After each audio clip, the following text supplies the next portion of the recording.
Gosto muito do que estás a ouvir. A propósito, desculpa lá estar a interromper, mas já és cliente Iberdrola? Como não? Então tens de ouvir antes isto. Quem fica na Iberdrola ganha mais. Descontos, vantagens, ofertas e só por aderir ganha 100 euros. Se a poupança e a energia verde também são música para os teus ouvidos, liga 800 500 500. Iberdrola.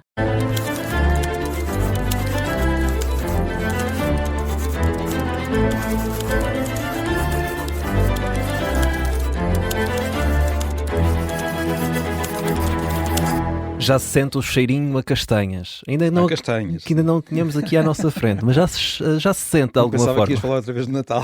Não. Quem ouve todos os episódios sabe que nos últimos dois, salvo erro, Sim. falámos de Natal logo a começar. Não, ainda falta muito. Ainda vamos ter muito tempo para falar sobre o Natal. É uma das paixões do meu filho mais velho, o Simão. Ele adora castanhas. Também. Eu também gosto muito. Gosto tanto. Mas ele tem assim uma fixação.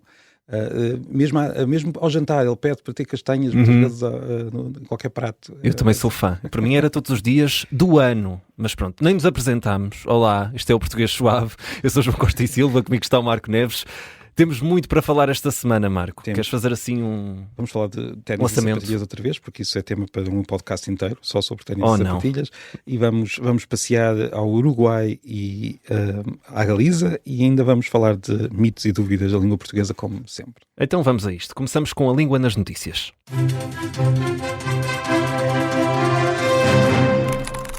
E a notícia esta semana foi a sondagem que fizeste. É verdade. No Instagram, porque eu tinha feito uma sondagem na semana anterior a perguntar ao público em geral se usavam mais ténis ou sapatilhas. Ganhou por pouco ténis. Sim, foi uma diferença ali. Resvés Campo de Ourique. Exatamente, Resvés Campo de Ourique, e a expressão muito lisboeta talvez mostre a razão por que ganhou o ténis. São pessoas mais a sul, talvez, e depois fizeste tu ao público em geral. Eu fiz uma sondagem no domingo, fiz um vídeo aqui na rádio, e sondagem favorável, com uma vitória, maioria absoluta. Quanto é que foi? 57% de sapatilhas. Também não é assim. É maioria absoluta. É maioria absoluta. Mas no meu caso também foi não foi não, porque tínhamos o ambos que retirava a maioria absoluta. 57% sapatilhas, 31% ténis e 12% as pessoas que usam as duas expressões. No meu caso era preciso uma coligação pós-eleitoral.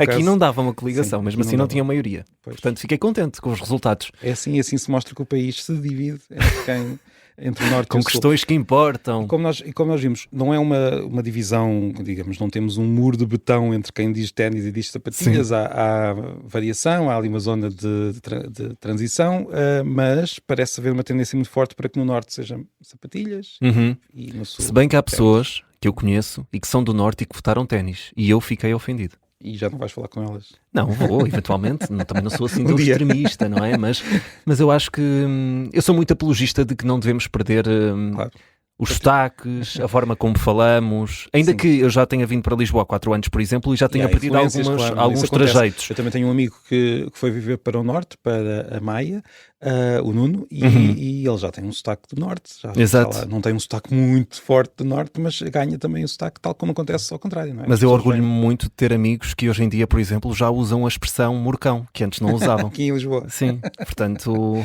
muito bem. Orgulho-me muito disso. Podemos fazer um programa só sobre morcão. Exato. Mas pronto, hoje as notícias são só estas, o ténis e as sapatilhas. Que privilégio. E gostava de dizer ainda que daqui a pouco, na última parte, falaremos um pouco mais sobre regionalismos. Muito bem, muito bem. Vamos a isso. Avançar. Para já, mapa da língua.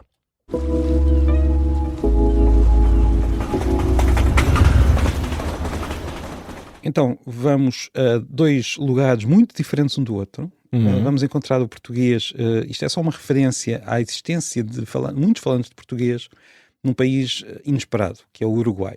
Existe o português do Uruguai, por estranho que nos pareça. Há quem chame de forma mais... Ou seja, há uma grande discussão entre quem estuda aquilo que é uma variedade do português, ou, de acordo com alguns especialistas, já uma língua separada que vem do português, mas que pode ser chamada, pode ter outro nome. Portanto, há quem chame dialetos portugueses do Uruguai, portanto, variedades portuguesas do Uruguai. Há quem chame aquilo já uma língua e até lhe dá um nome muito curioso, que é portunhol, que é o nome que nós damos. Sim, usamos muitas vezes. Usamos muitas vezes para aquela mistura entre português e espanhol, sim, não é? Entre português e espanhol, que nós usamos de forma, digamos, informal, sem grande sistema, quando vamos à Espanha, sem saber falar a língua, ou uma das línguas. Sim, eu nunca tive espanhol na escola e sinto que... Vais-te safando, como se diz em português. Vou safando com o portunhol, de alguma forma. Há quem queira atribuir este nome de forma mais oficial a este português do Uruguai, mas também há quem recuse a atribuição deste nome porque diz que é quase depreciativo. É uma discussão interessante, mas agora que há variedades que não são castelhanas, que não são do espanhol, no norte do Uruguai principalmente, sim, isto tem que ver com a história do Uruguai, que andou ali a saltitar entre Portugal e Espanha durante algum tempo, depois do próprio Brasil, e acabou por ficar um país independente. A língua oficial é o castelhano ou o espanhol, porque já sabemos que temos estes dois nomes, isso é outra discussão, mas o Uruguai continua a ter muitos falantes de português, porque nós não nos podemos esquecer que lá porque um país ou um território muda de mãos, as pessoas não passam imediatamente a falar outra língua, portanto há uma certa inércia da língua ao longo dos séculos e ainda encontramos por lá um português muito influenciado pelo espanhol, claro, mas na fronteira entre o Brasil e o Uruguai não se nota uma quebra muito forte entre as duas, ou seja, não há uma separação entre as duas línguas e por isso nós também podemos falar a nossa própria língua quando vamos ao Uruguai, provavelmente com um certo sotaque misturado entre o Brasil, entre o português do Brasil. Por acaso é um país que eu gostava de conhecer. Do Uruguai. Era Sim, um também país... gostava de conhecer o Uruguai. E é daqueles países em que não íamos, por exemplo, eu não gosto muito de ir para um país em que a língua seja uma barreira. Há aqueles países, por exemplo, vamos à França, e os franceses têm muito aquele hábito de só falar francês. E eu, por acaso, vou lá em janeiro, e já sei que vou ter dificuldades, porque o meu francês está muito enferrujado. Tens de falar português. Exatamente. Enquanto se eu fosse para um país em que se falasse espanhol, eu conseguiria, através do portunhol, dar aqui uns toques. Por acaso tenho já há muitos anos muito interesse em Uruguai. Até tive na primeira turma que dei aulas, havia uma aluna bastante mais velha do que eu, uma senhora Laura, que era tão entusiasmada, era uruguaia, e era tão entusiasmada com o Uruguai e falava-me tanto que eu acabei por ficar com muita vontade de ir lá e ainda não fui, mas pronto. Isso é bom, quando as pessoas vendem bem de onde vêm, sim, e nos deixam assim com curiosidade. E bem, agora, tenho de falar ainda, não sei se temos tempo, espero que sim. Sim. Temos de falar, tenho de falar aqui de outra situação na fronteira, tal como no português do Uruguai, aqui uma situação na fronteira, uma situação mais geopolítica, que é o coto misto. Nós já falámos do coto misto aqui no português há muito tempo. Eu acho que ainda não estava cá. Provavelmente não. Foi acho mesmo que não. Quase no início. Deve ter sido logo no início. O coto misto... Conheces a situação de Andorra? Não estava cá no programa, atenção. Sim, calma. Já cá estavas no universo. Para quem está a ouvir isso, a pensar que eu tenho não és tão novo. um ano e meio de vida. Mas o coto misto conhece a situação de Andorra, um país que foi criado por uma situação curiosa em que aquele território não era governado nem de um lado nem do outro e ficou independente, e é independente, é um país independente sem qualquer dúvida hoje, e um país até bastante antigo. O coto misto era um território que não era controlado nem pelo Reino de Portugal nem pelo Reino de Espanha, na zona da Galiza, portanto era um território que está ali entre o norte de Portugal e a Galiza. Foi ficando, nos mapas mais antigos aparece aquele território praticamente como se fosse um território independente, as pessoas não pertenciam nem um lado nem o outro. Até 1868 tivemos este pequeno, aquilo que poderia ter ficado como a Andorra portuguesa entre Portugal e Espanha, mas não ficou. Hoje quase todo o coto misto pertence à Galiza, mas há uma pequena parte no sul do coto misto que pertence a Portugal e depois houve outros territórios que foram divididos para compensar. Agora, há uma pergunta interessante em relação ao coto misto. Até 1868, ou seja, até ao século XIX, até muito tarde, que língua é que se fala lá? Na verdade, fala-se galego. E em 1867, antes do desaparecimento, as pessoas não se preocupariam em chamar a língua nada, porque havia uma continuidade. Os portugueses que estavam do lado da fronteira, ou seja, do lado de cada fronteira, falariam algo muito, muito parecido com os que estavam no coto misto, que falariam algo muito parecido com os que estavam na Galiza, e havia uma continuidade, e a própria existência do coto misto mostra... portanto, é uma lembrança dessa continuidade. E na Galiza fala-se muito coto misto. Há, salvo erro, um bar em Santiago de Compostela que se chama o coto misto. O coto misto está hoje a ser recuperado enquanto tradição. Eu fui lá há 2 anos, salvo erro. Há uma tradição anual de atribuição do título de juiz, salvo erro, é assim que se diz, que eram as pessoas que governavam aquele território. É um território muito interessante e que vale a pena visitar. Couto Misto, agora que eu estou a ouvir isto demasiadas vezes, faz-me lembrar um nome de uma sandes rústica.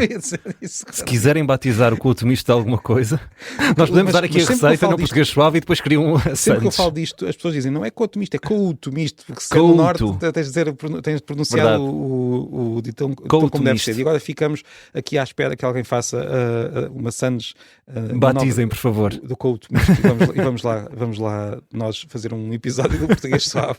Mas com o Couto Misto aqui ao lado. Exatamente. A Santos, neste caso. Muito bem. Vamos avançar para a última rubrica, vamos aos mitos e dúvidas da língua.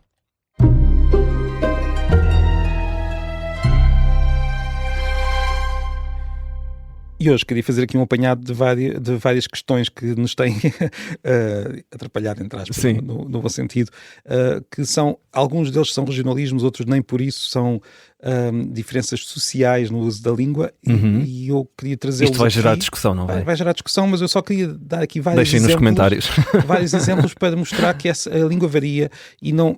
primeiro, de onde é que vêm os regionalismos, para começar? Por que razão é que há regiões onde se usa uma palavra particular? Porque tudo o que nós falamos começa por ser regionalismo. O que eu quero dizer com isto é, não há uma palavra que seja todo o país e de repente, ou seja, o que acontece é, a língua sempre foi variada, sempre mudou de região para região. Quando eu falo aqui de região, falo de maneira muito imprecisa, de terra para terra, ou de zona para zona, de área para área, aliás. Agora, quando se criou aquilo que se chama o padrão, ou seja, o português que viria a ser ensinado nas escolas, houve uma certa escolha. Foi-se escolher uma palavra de uma região, outra palavra de outra. Normalmente era mais para uma região em particular. Como é que se costuma dizer? Para alegrar a gregos e a troianos. Sim, embora se alegrasse muito mais os gregos que viviam em Lisboa e em Coimbra, é verdade. Portanto, houve aqui uma seleção que também tinha que ver com o sítio onde estava a universidade, em Coimbra, onde estava a capital, Lisboa. Portanto, é normal que enfim, depende depende do grau de normalidade. Mas isto para dizer que não há nada de melhor na maneira como, nas palavras que são usadas no padrão em relação às palavras que não são usadas. Como o caso que nós já falámos aqui, auga e água. As duas formas eram formas tradicionais da língua portuguesa. A água acabou por ser a escolhida para o padrão, mas auga é tão antiga como... A minha avó dizia auga. E ainda se usa muito, ainda se ouve muito. Depois temos questões mais sociais e esta traz muita discussão entre o comer e a comida. Já falamos disso. O comer, isto é uma questão social em que mais uma vez se aplica o mesmo princípio, mas temos de imaginar um mapa social da língua e não um mapa territorial. Tanto uma como outra eram usadas por várias pessoas em diferentes contextos e as duas, aliás, o comer enquanto nome, não enquanto verbo, com o significado de algo que se come, está nos primeiros dicionários da língua portuguesa e não havia lá nenhuma indicação sequer que fosse popular ou comida. Ainda que agora seja associado, agora não é? É associado a um uso mais popular, mas reparem, e normalmente o argumento é um verbo, não se pode transformar em nome. Nós transformamos em nome todos os verbos e mais alguns com muito mais frequência do que outros. O saber, o olhar, o jantar também vem do mesmo sítio. Comida também é uma forma verbal, não nos podemos esquecer quando as pessoas dizem não, comida é que está certo, porque o comer vem de um verbo, comida também é do verbo comer, é o particípio do verbo comer. Portanto, não há nenhuma razão de ser melhor ou pior para que comida nos soe mais, digamos, menos popular. Exato. Portanto, o comer é em termos linguísticos está perfeito. Agora, claro, acabou por ficar reservado a certas regiões do mapa social da língua, o que é curioso também. Também não há uma razão para isso. Estou-me aqui a lembrar que quando era mais novo ouvia muitas vezes a minha avó dizer, não dizia pão, mas dizia trigo. Dá-me aí um trigo. E referia-se ao pão desta forma. Olha, por acaso nunca tinha ouvido. Isso é curioso. Por acaso não sei se isto é específico da região de onde eu sou, mas a minha avó referia-se ao pão, dá-me aí um trigo. E referia-se assim ao pão. Eu sei que o pão tem várias designações pelo país fora. Isso devemos também fazer aqui um mapa da língua com as designações do pão, do café. Sim. Há muito... Sabes o que é um pão italiano? Não faço ideia. Pronto. As pessoas daqui em Lisboa, quando eu falo com os meus amigos, não sabem o que é um pão italiano. É uma forma... Há um pão redondo, há o pão da avó e há o pão italiano, que é uma forma de pão diferente, ali na minha zona, muito fofinho, é o pão que eu mais gosto. Eu aqui em Lisboa não costumo comer pão porque sinto que o pão não faz jus ao pão do Norte, e é mesmo, um dia vou trazer um pão italiano para tu comprovares aquilo que eu te estou a dizer. Mas repara, aquilo que estás a dizer do pão ser melhor na tua terra também se aplica à língua. As pessoas que ouvem este podcast vão achar que eu odeio Lisboa. Não é isso, mas nós temos sempre uma relação forte com na nossa língua, em geral, as pessoas têm uma relação forte com duas variedades da língua. A variedade que é considerada o padrão, porque é ensinada na escola, e depois a da sua terra, a da sua família. E a minha referência é sempre essa, claro, não é?